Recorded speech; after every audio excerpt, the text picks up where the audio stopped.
va biz ham yoki tartibli tadbirkorlikni hozir ochgan holda Uzun Market saytidan ro'yxatdan o'tamiz. Avvalambor tadbirkorlik shakl bu yoki tartibli tadbirkorlik bo'ldi. Keyin esa bankdan hisob raqam ochamiz.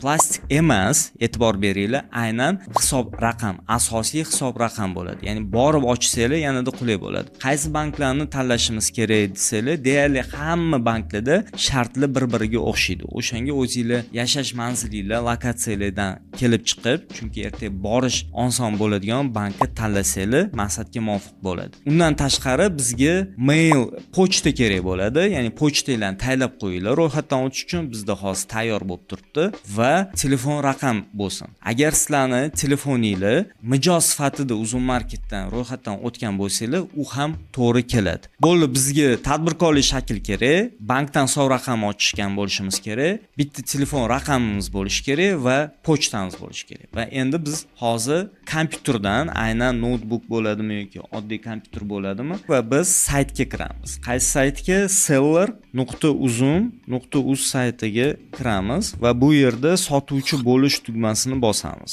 Mana bu yerga hozir akkauntni yaratish, barcha ma'lumotlarni kiritib chiqamiz. Ism, telefon, pochta va bitta parol o'ylab topamiz. Imkon bo'lsa, parol bitta katta harf bo'lsin, bitta son bo'lsin, kichkina harflar bo'lsin, o'rtacha 8 ta simvoldan iborat bo'ladigan bo'lsin.